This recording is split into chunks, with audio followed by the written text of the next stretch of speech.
사랑하는 하나님 아버지, 감사합니다. 하나님의 내 가운데 놀라운 복음의 소식을 들려주시고 믿게 하시며 증거케 하시는 그 은혜에 진심으로 감사를 드립니다. 부활하신 예수 그리스도 세상 끝날까지 함께 계시다고 약속하시며 우리 중에 임마누엘로 하나님 우편에서 우리를 위해 중보하시는 분으로 다시 오실 우리의 구원주로 다시 한번 우리가 믿고 온전히 고백하며 증거하기를 원하오니 하나님이 이 시간 우리 가운데 말씀으로 역사하여 주시옵소서.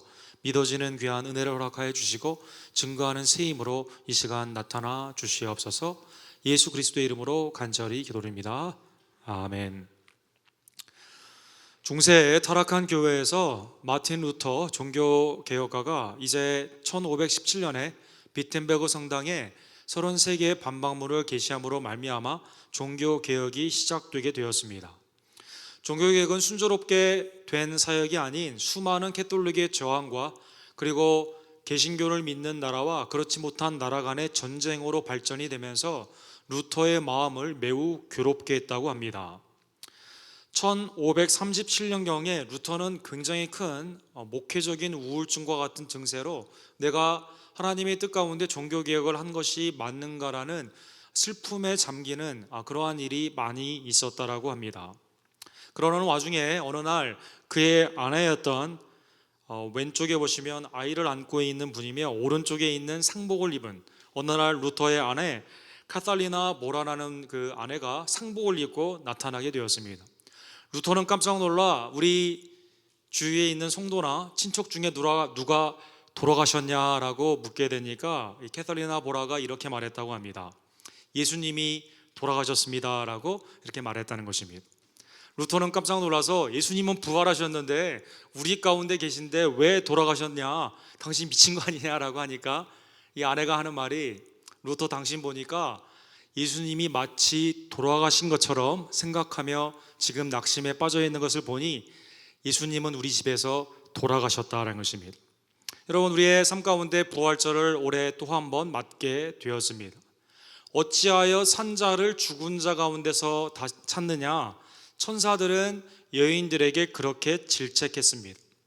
여인들뿐만 아니라 우리의 삶을 뒤돌아보게 되면 부활을 입으로는 우리가 믿는다고 하면서 마치 예수 그리스도께서 우리 가운데 계시지 않는 양 죽은 자처럼 생각하고 말하고 행할 때가 많이 있다라는 것입니다. 주님이 살아계셔서 우리 교회의 머리가 되셔서 주관하시고 우리에게 말씀을 명령한다라고 우리는 말로는 말하지만, 그러나 우리의 행위를 보게 되면 여전히 내 고집대로 내 생각대로 주님이 죽은 사람인 양 대할 때가 많이 있다라는 것입니다.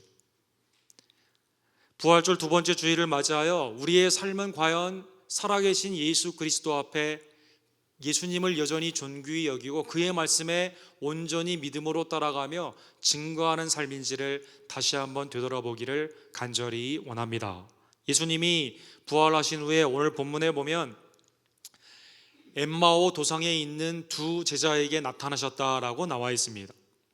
성경에 보게 되면 글로바라는 이름이 나와 있고 한 분의 이름은 나와 있지 않습니다. 예루살렘의 서쪽으로 떨어져 있는 그 근교에 있는 엠마오, 아마 두 분의 고향이 그쪽이었는지 이제 그들은 낙심하여 예루살렘을 떠나 고향으로 그들은 가고 있었던 것입니다. 초대 교부들은 그곳에 가서 실제 예수님의 나타나심, 그 행로를 찾기를 굉장히 원했는데, 초대 교부 중에 유세비우스라는 분에 의하면 그곳은 엠마오 니코폴리스라는 곳이었다라고 기록되어 있습니다. 그곳에 이렇게 초대 교회들이 세워져 있는 흔적들이 많이 있고 그곳이 아직도 많은 사람의 관광지로 방문을 받고 있습니다. 그들은 엠마오로 가는 와중 가운데 한 사람이 동행을 했지만 눈이 가리워져 있어 알지 못했다라고 나와 있습니다. 서로 얘기하며 문의할 때 예수께서 가까이 이르러 그들과 동행하시나. 부활하신 예수님은 그들과 지금 동행하고 있지만 그들은 본문에 보면 눈이 가리워져 있다라는 것입니다. 눈이 가리워져 있어 그인 줄을 알지 못하거늘. 복음서 요한복음 20장 14절에 보면 부활하신 예수 그리스도를 찾고 있었던, 그리고 같이 있었던 막달라 마리아가 예수 그리스도인지를 알지 못하고 동산지기인 걸로 착각하는 모습이 나와 있습니다. 뒤로 돌이켜 예수께서 서 계신 것을 보았으나 예수인 줄은 알지 못하니라. 성경에 보면 그것이 다 육안으로는 보고 있는데 눈이 가려워져 있다라고 말씀하고 있는 것입니다.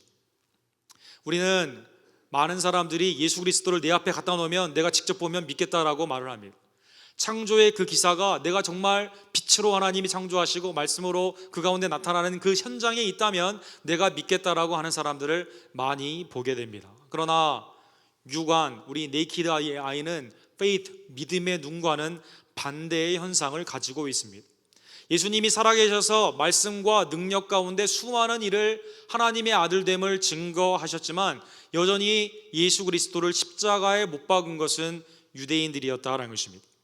부활하신 예수님께서 갈릴리에도 나타나시고 수많은 현장에서 나타나셨지만 그러나 여전히 제자들은 예수님을 예수님인 줄로 알지 못했다라는 것입니다. 요한복음 21장 4절에도 날이 새어갈 때에 예수께서 바닷가에 서 계셨으나 제자들이 예수인 줄 알지 못하니라. 주님이 부활하신 소식을 들었음에도 불구하고 주님을 떠나갔던 그들은 예수님이 나타나셨지만 육안으로는 보지만 예수님인 줄은 알지 못했던 것입니다. 히브리서 11장 3절에 보면 창조의 그 기사 가운데 내가 있었다 하더라도, 내가 육안으로 그걸 본다 하더라도 믿음이 없으면 하나님의 사역임을 인정할 수가 없습니다. 믿음으로 모든 세계가 하나님의 말씀으로 지어진 줄을 우리가 아나니 보이는 것은 나타난 것으로 말미암아 된 것이 아니니라. 예수님을 알아보는 것도 하나님께서 우리의 눈을 열어주셔야 되며 하나님의 그 창조의 기사, 우리를 이끄시는 그 믿음의 역사도 우리의 영안이 띄어줘야만 된다는 것입니다. 죄인인 우리들은 이러한 예수님을 볼 수가 없습니다. 그러나 복된 복음이 여기에 있습니다. 그러한 우리들에게 예수님은 나타나시고 우리에게 먼저 말을 거시고 다가오신다라는 것입니다. 17절에 그래서 예수님은 이렇게 질문합니다. 너희가 길 가면서 서로 주고받고 하는 이야기가 무엇이냐? 예루살렘에서 있었던 일이 그 무엇이냐라고 예수님은 물어보신 것입니다. 슬픈 빛으로 낙심하여 그냥 엠마오로 가고 있는 제자들에게 주님이 나타나 주시고 가까이 가서 말씀하시며 그들에게 대화에 끼어들고 계시는 것입니다.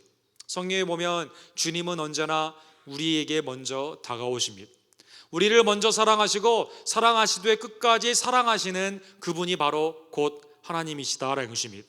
아담이 죄를 범하여 에덴 동산에서 나뭇가지로 부끄러운 자기의 죄의 모습 가운데 숨어 있을 때 먼저 찾아오신 분은 하나님이십니다. 아담을 부르시며 그에게 이르시되 아담아 내가 어디 있느냐. 가인이 동생 아벨을 죽이고 도망가는 그러한 신세 가운데 있었을 때 내 아우 아벨이 어디 있느냐 가인에게 먼저 나타나 주신 것입니다. 제자들에게 예수님은 하나님의 아들로서의 모든 사역들을 실제로 보여주시며 제자들에게 묻습니다. 사람들이 인자를 누구라 하느냐? 그러면 너희는 나를 누구라 하느냐라고 물으신다라는 것입니다. 죄인의 소망은 하나님이 먼저 우리에게 오시며 우리에게 다가오시고 그 가운데 우리에게 말을 걸어 주시는 것입니다. 제자들은 예수님과 육안으로 보고 있고 실제 말로도 하고 있지만 여전히 낙심 가운데 슬퍼하고 있습니다. 본문에 보면 그들이 슬퍼한 이유가 크게 두 가지로 오늘 나와 있습니다. 19절과 20절에 보면 예수 그리스도에 대한 제한적인 그들의 믿음과 그리스도에 대한 제한적인 믿음의 결과로 그들은 지금 낙심하고 슬퍼하고 있다라고 나와 있습니다. 나사렛 예수의 이르니 그는 하나님과 모든 백성 앞에서 말과 일에 능하신 선지자이거늘 우리 대제사장들과 관리들이 사형 판결에 넘겨주어 십자가에 못 박았느니라. 사람들은 엘리야가 아니냐 세례 요한이 아니냐 마태복음 16장 가이사라 빌립보 그 지역에서 선지자 중에 한 명 아닙니까? 라는 사람들의 말을 오히려 제자들이 지금 그대로 말하고 있다는 것입니다. 주는 그리스도시요 살아계신 하나님의 아들이라는 베드로의 그 고백이 무색하게 지금 제자들은 예수님에 관한 그 뷰가 매우 제한적입니다. 말씀과 사역에 능한 것은 맞습니다. 말씀과 사역이 하나님과 사람들 앞에 나타났지만 그는 지금 죽었기 때문에 그 사역은 끝났다라는 것입니다.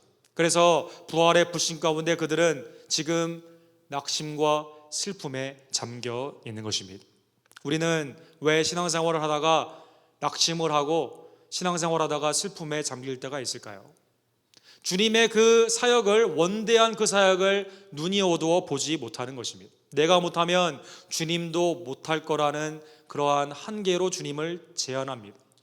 내가 보는 그 상황 가운데 이것을 하나님이 깨주시고 하나님이 일으켜 세우신다는 그 하나님의 자비로운 손길과 그 위대한 사역을 내가 보지 못하고 그냥 성인 중에 한 명이고 그분은 죽으셨기 때문에 나에게 더 이상 역사할 수 없고 나의 삶에는 소망이 없다라고 낙심하게 된다는 것입니다. 두 번째, 그들은 예수 그리스도에 대한 잘못된 기대를 가지고 있었습니다. 우리는 이 사람이 이스라엘을 속량할 자라고 바랬노라. 이뿐 아니라 이 일이 일어난 지가 사흘째다라는 것입니다. 이스라엘의 속량, 민족적인 구원, 로마의 군사적인, 경제적인, 정치적인 압박 가운데서 이스라엘이 온전히 다윗 왕국처럼 새롭게 되는 그것을 예수 그리스도께 기대했다라는 것입니다. 이스라엘이 정치적으로 독립을 한 것은 1948년 5월 14일입니다. 제가 설교 역사를 공부할 때 특별히 이 시기에 미국에서는 예수 그리스도의 재림이 임박에 따르는 설교가 굉장히 많았습니다. 이스라엘이 회복되게 되면 예수님이 재림하게 되는데 아마 이때다라고 하면서 수많은 그 설교가들과 학자들이 시기에 대해서 이 재림의 시기로 여기에 포커스를 두게 된 것입니다. 데오도레 헤즐이라고 오른쪽 사진 뒷배경에 있는 시오니즘의 그 사람의 그 말처럼 메시아가 오는 그것이 정치적인 이스라엘의 독립과 함께 온다라는 시온 사상이 퍼지게 되면서 이스라엘에 대한 놀라운 그 하나님이 회복시켜 주신 1948년의 그 사건, 이스라엘의 시기로는 5708년 아담으로부터 온 그들의 그 시간이 우리의 시간과 다른데요, 5708년에 인류 기원의 5708년의 그 사건을 하나님의 그 사건으로 그들은 보았다라는 것입니다. 그러나 예수님은 1948년에 오지 않으셨습니다. 예수님은 사도행전 1장 6절에도 제자들이 주께서 이스라엘 나라를 회복하심이 이때입니까? 라고 물어볼 때도 그 시기에 대해서는 너희가 알 바 아니다라고 말씀하여 주신 것입니다.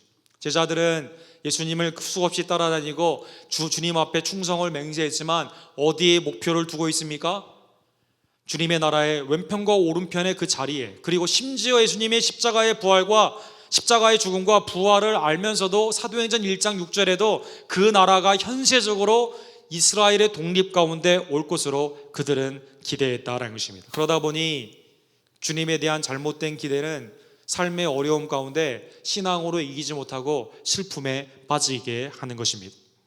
잘못된 기대로 인해 부활의 소식을 그들이 여인들을 통해 또 제자들이 가서 빈 무덤을 확인하게 되었지만 여전히 믿지 않는다라는 것입니다. 주님이 나에게 무엇을 해줄 것인가? 나의 기대가 맞아떨어지지 아니할 때 아무리 말씀을 들어도 귀에 들어오지가 않는 것입니다. 하나님의 살아계신 그 말씀을 나에게 주시는 그 말씀으로 하나님 중심으로 말씀을 들어야지 하나님의 말씀이 들어오게 되는데요, 나와 맞지 않는다는 생각을 하게 되면, 내 기대에 부응하지 못한다고 생각되면 아무리 예수 그리스도의 십자가와 부활의 소식에 기쁜 소식을 듣는다 하더라도 나에게 임하지 않는다는 것입니다. 에스토리아에 가면 세인 올리프라는 교회가 있다고 합니다. 이 교회는 성전의 건축 양식으로 매우 유명한 교회입니다. 이 교회에 본당에 들어올 때 계시되는 그러한 유명한 명품 중에 하나가 예수님의 관이다라는 것입니다. 오른쪽에 보시면 굉장히 아티스틱하게 만들어져 있습니다. 사람들은 이 관을 보기를 원합니다. 이 관을 정말 예수님이 여기 계신가? 예수님이 계신 걸 어떻게 만들었지? 딱 들여다보게 되면 관은 비어있고 관 안에는 다 거울로 되어 있습니다. 관 안에 들어있는 사람은 예수 그리스도의 시신을 향해 고개를 내미는 나 자신인 것입니다. 나의 잘못된 기대가 예수 그리스도의 그 말씀 가운데 맞지 않게 되었을 때는 모든 것이 믿어지지가 않는다는 것입니다. 오늘 본문에 보면 그래서 예수 그리스도께서는 제자들에게 그 부활을 어떻게 말씀하십니까? 야, 내 몸 만져봐라. 내가 죽었다가 나올 때 이런 과정을 거쳤다. 이렇게 말하는 게 아니라 말씀을 통해서 부활을 증명하시는 것입니다. 이르시되 미련하고 선지자들이 말한 모든 것을 마음에 더디 믿는 자들이여. 조금 더 직역적으로 말하면 이 멍청한 녀석들아라고 말하는 것입니다. 배워도 깨닫지 못하는 이 미련한 녀석들아라고 말하는 것입니다. 오늘 본문에 보면 제자들이 고백한 그 말을 예수님이 그대로 돌려주고 있습니다. 자, 예수님이 위대한 선지자라고 그들이 밀었다면 예수님의 선포되는 그 하나님의 말씀을 제자들은, 글로바와 그 제자는 믿었어야만 될 것입니다. 그 선포되는 말씀이 예수 그리스도의 메시아의 고난과 부활이라면 그것을 믿었어야만 된다는 것입니다. 그런데 따지고 보면 이 두 제자, 또 수많은 제자들은 예수 그리스도를 선지자로도 믿지 않았다는 것입니다. 그리스도가 이런 고난을 받고 자기의 영광에 들어가야 할 것이 아니냐, 신명기와 시편과 이사야의 말씀을 통해 예수님은 지금 말씀하고 계시는 것입니다.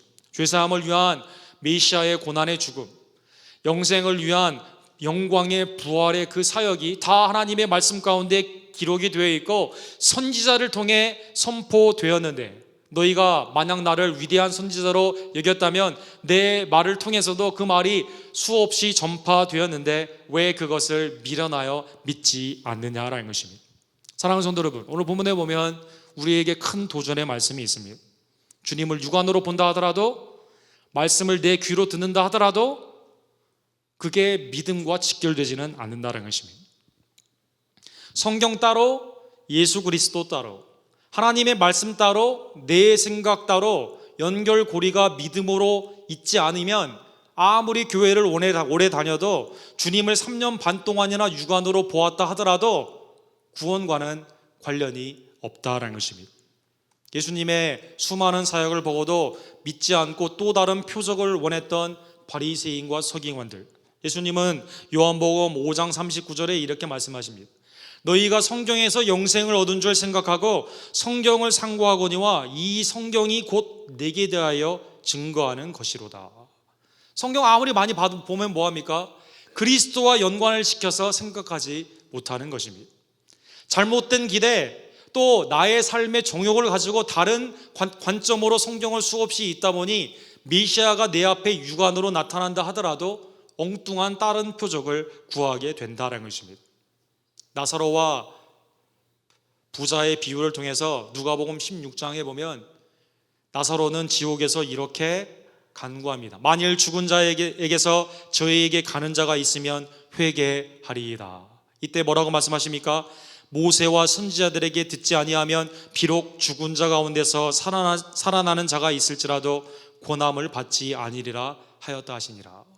하나님의 영감의 말씀으로 예수 그리스도의 죽음과 부활, 하나님의 뜻이 그 가운데 나타났음에도 불구하고 말씀을 읽기는 있습니다. 교회에 다니긴 다닙니다.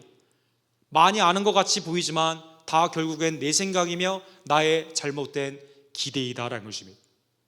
하나님의 말씀에 예수 그리스도가 온전히 증거가 되었음에도 불구하고 내가 본 천국, 지옥은 정말 있습니다, 엉뚱한 지폐에 따라다니며 정말 지옥이 있나 보다라고 그때서야 깨닫게 된다는 것입니다. 사랑하는 성도 여러분, 이러한 미련함에서, 이러한 미숙한 신앙에서 이제는 깨어나는 우리 언덕교회가 되기를 간절히 원합니다. 주님은 여러분과 저에게 성경의 중심이 되는 예수 그리스도로 제자들에게, 엠마오 제자들에게 나타나시며 오늘날 동일하게 우리에게 나타나 주시는 것입니다.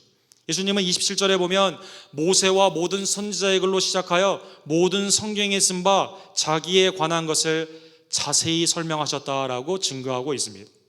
고린도전서 15장 3절과 4절에 보면 예수 그리스도의 부활의 그 소식이, 죽으시고 부활하신 그것은 내가 지어낸 것이 아니라 성경대로 그대로 일어난 것을 너희에게 전한 것이다 라고 말씀하여 주시는 것입니다. 성경을 보고 성경을 읽고 큐티를 하고 묵상을 하고 삶을 살아가게 될 때 말씀이 그리스도를 통해 어떻게 역사하셨는가, 성취되었는가, 그리고 그분은 나를 위해 무엇을 지금 원하고 계시는가, 모든 성경의 초점이 되는 그리스도를 통해 믿음으로 받아들이는 지혜로운 자들이 되기를 간절히 원합니다. 폴 틸리는 On the Boat, 경계선 아래서라는 유명한 책을 통해 엠마오의 도상에 있는 제자들의 삶을 통해 우리를 볼 수 있다라고 말을 했습니다. 제자들이 지금 오늘 본문에 보게 되면 초기에는 과거에 일어났던 그 이야기를 말하고 있습니다. 야, 그분 참 대단한 분 아니었냐? 정말 선지자였는데, 하나님 앞에 모든 사람한테 정말 능력이 있었는데, 역사적인 사실 가운데 과거의 한 팩트로 말을 하고 있습니다. 오늘날 수많은 불신자들, 또 믿음의 여러 가지 아직 연약한 부분에 있는 그 부분 가운데 그리스도가 하나의 역사적인 사실로만 남겨져 있는, 기억 속에 한 사람으로만 있는 그러한 모습인 것입니다. 이 엠마오 제자들이 그때 예수님이 나타나 얘기를 합니다. 그런데 예수님을 알지 못하고 눈이 가리워져 얘기하고 있는 것입니다. 폴 틸리는 이것을 문화적인 신앙이다라고 말을 했습니다. 교회 건물 안에는 내가 있습니다. 또 신자들과 교제도 합니다. 그리스도에 대한 말씀도 나누기도 하고 교회의 일도 상의도 합니다. 그러나 모르는 채 하는 것입니다. 나 아직 몰라요. 마음 가운데 진짜 예수 그리스도를 영접하지 않았고 살아계신 하나님의 말씀에 깊은 체험이 없습니다.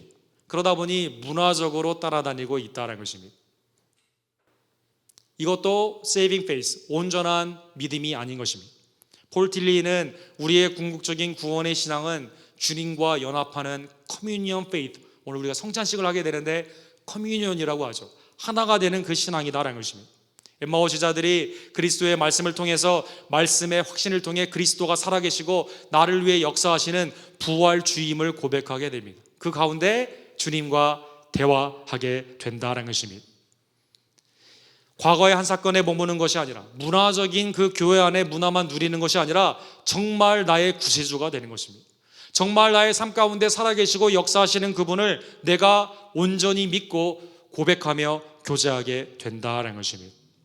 사랑하는 성도 여러분, 우리 언덕교회 있는 모든 성도 여러분, 첫 번째 단계가 아니라 심지어 두 번째 문화적인 그러한 신앙의 어떠한 문화가 아니라 참으로 내 마음 가운데 나를 위해 죽으시고 부활하신 그분이 살아계심으로 역사하는, 믿음으로 고백하며 그분과 참으로 고백하는 놀라운 역사가 있기를, 교제하는 놀라운 역사가 있기를 간절히 원합니다.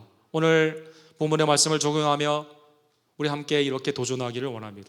다윗은 주님 내 눈을 열어주소서라고 기도를 했습니다.